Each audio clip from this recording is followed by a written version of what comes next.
안녕하세요. 한류의 신과 해외 반영을 소개하는 한류 클래스 TV입니다. 오늘은 넷플릭스의 피지컬 아시아 프로듀서가 비하인드 스토리와 매니 파키아오가 어떻게 전체 프랜차이즈의 영감이었는지에 대해 이야기합니다라는 제목의 미국 언론 데드라인 기사를 살펴보겠습니다. 미국 언론 데드라인에서 흥미로운 기사가 올라왔습니다. 피지컬 아시아 감독 장호기 감독과의 심도 있는 인터뷰 기사인데 흥미롭습니다. 우리나라 버라이어티 쇼가 어떻게 전세계 쇼에 영향을 미치고 있으며 피지컬백이 프랜차이즈화되며 계속 글로벌 버전이 나온다는 소식입니다. 제가 항상 이야기하지만 넷플릭스는 글로벌 기업이지만 미국 기업입니다. 결국 이들도 아메리칸 퍼스트 마인드가 강합니다. 기업의 최대 목표는 최소한의 자본으로 최대한의 이익을 남기는 것입니다. 넷플릭스가 오징어 게임 시즌1이 나올 때는 이 기업 최대 목표를 지향해 왔습니다. 하지만 K 콘텐츠는 오징어 게임 하나만 히트하는 게 아니라 그 후로 지금 우리 학교는, 지옥, 스위트홈, 더 글로리, 넷플릭스 오리지널 시리즈뿐만 아니라 비오리지널 이상한 변호사 우영우, 눈물의 여왕, 폭삭 소가스타, 최근에 폭군의 셰프까지 전세계 신드롬은 끝이 없습니다. 결국 K-드라마는 넷플릭스의 기업 목표인 최소의 비용으로 최대 이윤을 남기는 황금알을 낳는 거위가 되었지만 더 무서운 것은 그들의 이념 아메리칸 퍼스트입니다. 예를 들어 500억을 들여 제작한 K-드라마가 전세계 1위를 하는 시청시간과 5천억을 들여 제작한 미드가 전세계 1위를 하는 시청시간이 같다면 당연히 기업 이념으로는 K-드라마를 더 밀고 더 투자를 하는 것이 맞지만 넷플릭스는 더 글로리 전세계 신드롬 이후로 완전하게 기조를 바꿉니다. 그 밑바탕에는 할리우드 제작자들, 한마디로 공급자들의 물밑에서의 압박과 할리우드 파업으로 인한 배우와 작가들의 위기감의 폭발이 기폭제였습니다. 결국 전세계 최대 글로벌 공룡 OTT가 K 콘텐츠 산업에 엄청난 자본을 투자하며 넷플릭스 순위를 전부 장악하자 미국 연예 산업 전반에 위기감이 커졌고 이제 넷플릭스는 수위 조절에 들어갔습니다. 결국 순위 집계 방식을 미드에 유리하게 바꿔 K-드라마가 순위권에 들어가기 힘들게 만들었고 비오리지널 K-드라마는 예고편 홍보를 전혀 하지 않고 방영은 지역별로 시간차 차별 방영으로 순위 진입에 장벽을 높였습니다. 또 넷플릭스가 밀고 있는 미드가 올라올 때면 K 콘텐츠는 숨기기 급급합니다. 한 예로 이번에 미드 위쳐4가 올라오자 피지컬 아시아 방영 행태가 엉망입니다. 넷플릭스 인기 신규 쇼인데도 불구하고 5, 6회차 방영 시간이 오후 4시인데도 불구하고 5시를 넘겨 무작위로 올렸습니다. 결국 시청자들은 신규 에피소드를 보려고 시도하다 포기하는 시청자도 분명 있었을 겁니다. 또 태풍 상사 또한 처음 등장 넷플릭스 순위 3위까지 올랐지만 아시아와 북미, 유럽 순위는 제외되고 남미 순위만 전하는 이상한 순위 집계 형태로 초반 이 드라마의 순위 상승을 억제했습니다. 제 뇌피셜이지만 넷플릭스는 넷플릭스가 엄청나게 밀고 있는 대작 위쳐4 1위를 가로막는 K 콘텐츠를 사전 순위에서 밀어내려고 부단히 노력한 느낌입니다. 결국 오늘 날짜 플리시페토를 1일 순위를 보면 K 콘텐츠가 순위에 단 하나도 없는 초유의 상황을 보여주고 있습니다. 그렇다고 지금 넷플릭스 순위표를 장악하고 있는 미드들이 엄청나게 전세계적 이슈를 낳고 있지도 않는다는 것입니다. 예를 들어 넷플릭스 전세계 1위 드라마 위쳐4는 출시 일주일 만에 벌써 하락세가 뚜렷하고 미국 순위에서조차 1위를 하지 못하고 있다는 것입니다. 한마디로 넷플릭스가 계속 미드를 억지로 밀어서 순위 상단에 올려놔봤자 세계 시청자들의 눈을 단시간을 속일 수 있지만 장기간은 속일 수 없게 된다는 것입니다. 결론은 이렇기 때문에 우리나라 글로벌 OTT가 빠른 시일 내에 등장해서 넷플릭스와의 선의의 경쟁을 하며 그들에게 K 콘텐츠의 위력을 보여줘야 그들이 장난질을 치는 것을 멈춘다는 것입니다. 다행히 요즘 우리나라 콘텐츠 제작자들이 넷플릭스에 올인하지 않고 그래봤자 미국 OTT들이지만 디즈니 플러스, 라쿠텐 비키, HBO 맥스, 아마존, 애플 TV 플러스로 OTT를 다양화하려는 모습을 보이고 있습니다. 우주매립이 조각도시는 디즈니 플러스에 출시되어 지금 순위권에 들고 있고 신의 하늘 X도 라쿠텐 비키와 HBO 맥스에서 출시되어 조만간 순위 데이터가 올라올 것으로 예상됩니다. 어찌 보면 지금 피지컬 아시아가 미드 위쳐 시즌4에 가장 큰 희생양이 되어서 안타깝지만 K컨텐츠는 입소문으로 볼 시청자는 다 시청하기 때문에 다음 주 넷플릭스 시청 시간으로 비영어 1위를 확신합니다. 일단 피지컬 아시아를 리뷰하는 미국 언론 데드라인 기사부터 살펴보겠습니다. 피지컬 아시아에서 넷플릭스의 국가 간 전투가 뜨거워지고 있으며 현재 시즌 에피소드의 절반이 공개되었습니다. 향후 미국과 이탈리아의 스핀오프도 곧 출시될 예정입니다. 피지컬 아시아는 이미 플랫폼의 상위 10개의 글로벌 비영어권 시리즈 목록에서 3위로 치솟았으며 매주 화요일에 2개의 새로운 에피소드가 방송됩니다.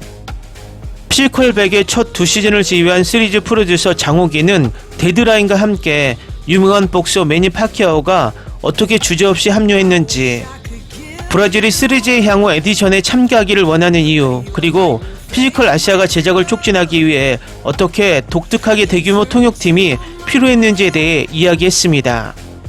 피지컬 100의 첫 번째 시즌부터 장 감독은 데드라인에 결국 어느 시점에서 피지컬 월드를 개발하고 촬영하는 것이 목표라고 말했습니다.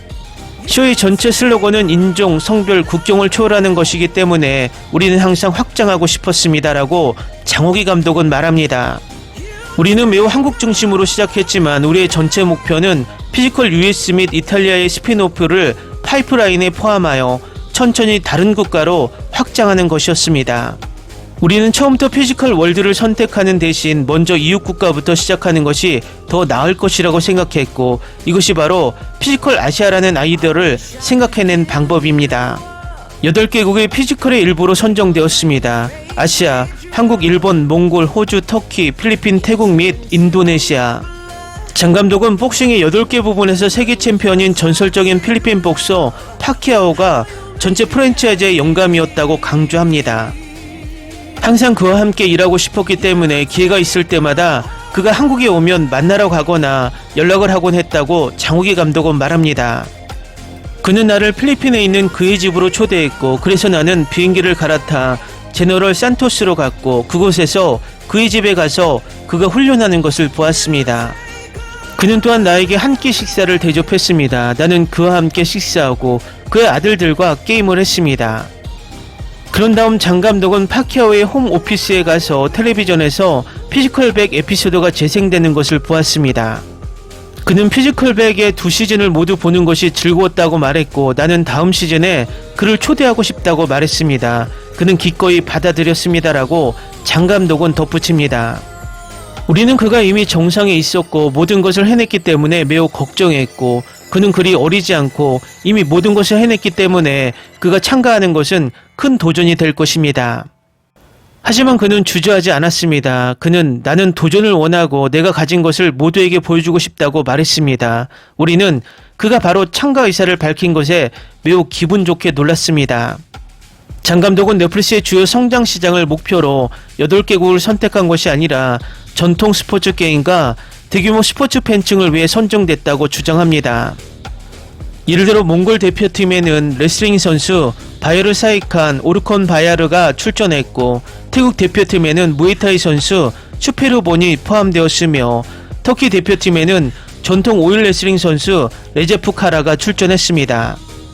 아시아인들이 더 작다는 오해와 편견이 있습니다라고 장 감독은 말합니다. 하지만 우리는 아시아인들이 매우 강할 수 있고 그들만의 매우 강력한 전통 스포츠 게임을 가지고 있다는 것을 모든 사람에게 보여주고 싶었습니다. 캐스팅에 대해 장 감독은 각 팀의 앵커가 될 각종 전통 스포츠 전설을 찾는 것을 목표로 삼았고, 그 서로 다른 운동 능력과 개성을 보여줄 수 있는 선수들과 각 팀의 균형을 맞추는 것을 목표로 했다고 말합니다. 여러 나라에 연락하고 만나는데 도움을 줄 수 있는 많은 에이전시와 직원이 있었습니다. 장 감독은 피지컬 아시아에 가입할 적합한 회원을 찾는 것에 대해 말합니다. 그러나 몽골이 쇼에 포함된 것은 다른 과정을 거쳤습니다. 시즌 1, 2가 끝난 후 몽골 정부 관리들을 포함한 다양한 사람들을 만났기 때문에 조금 특별했습니다. 그들은 한국과 몽골의 경기처럼 몽골 선수 15명과 한국 선수 15명이 경쟁하는 것이 재밌을 것이라고 제안했습니다. 재밌을 거라고 말했지만 더 재밌는 것은 더 많은 국가 아시아 버전이 있다는 것입니다. 우리가 피지컬 아시아를 하기로 결정한 후 그들은 훌륭한 참가자가 될 선수와 사람들을 추천하는 데 도움을 주었습니다라고 장 감독은 덧붙였습니다.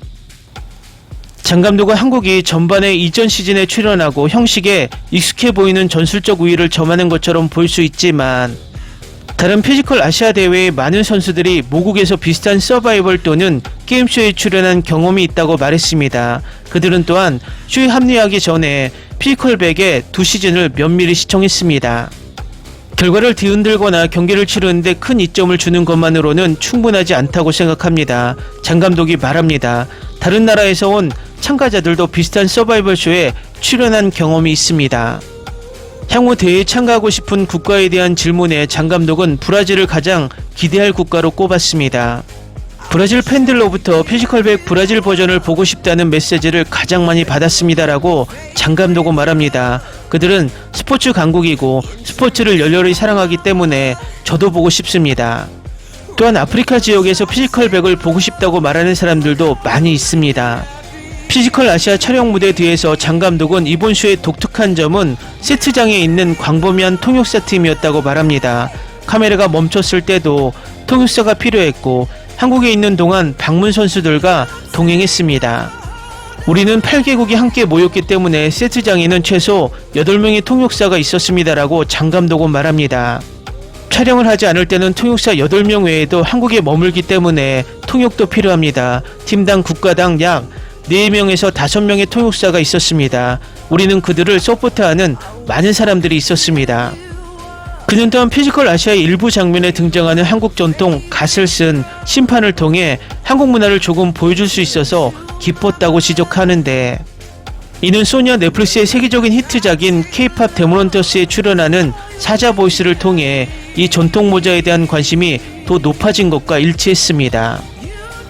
사자 보이즈를 모방하지는 않았지만 쇼의 문화적 측면을 불어넣는 것이 중요하다고 생각했고 전통 의상이 저에게 정말 눈에 띄는 것 중 하나였습니다라고 장 감독은 말합니다.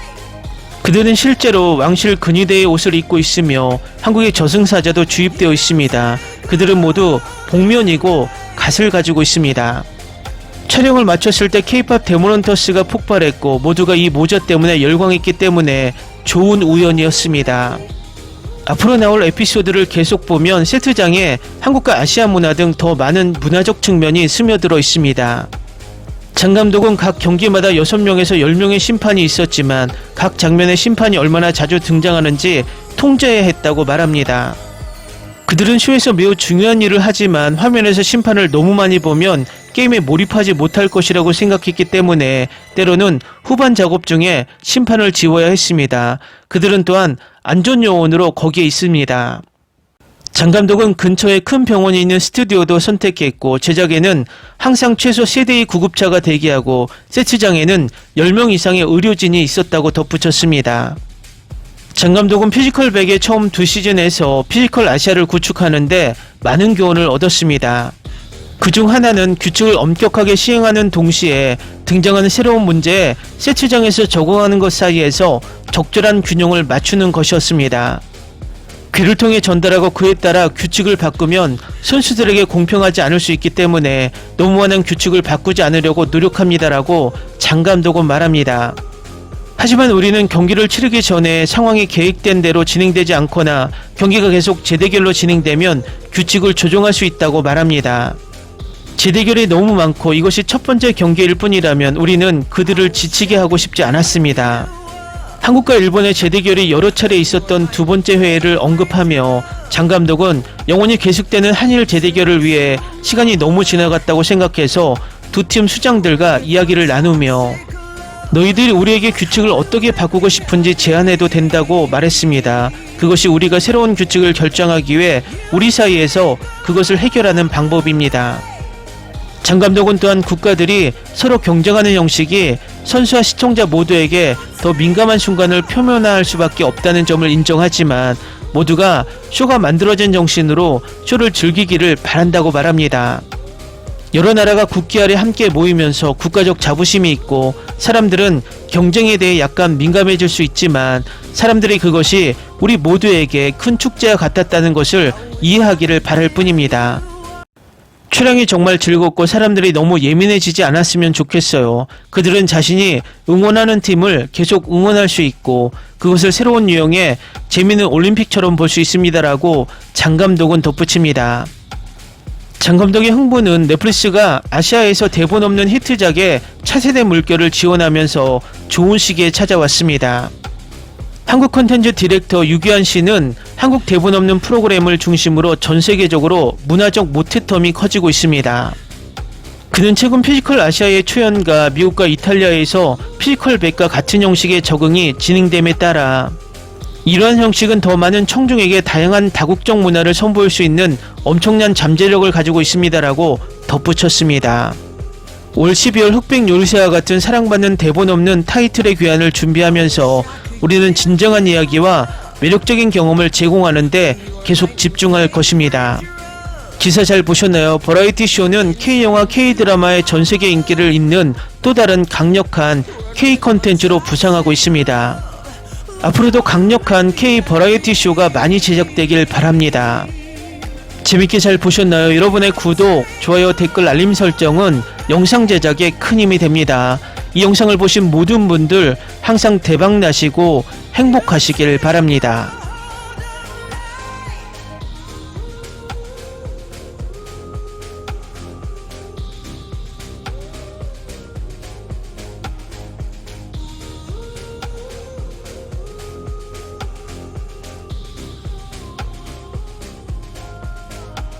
I wish I could give you up, but you're my new favorite drug. Enter into my blood, run with my toxic love. Ni se te ocurra.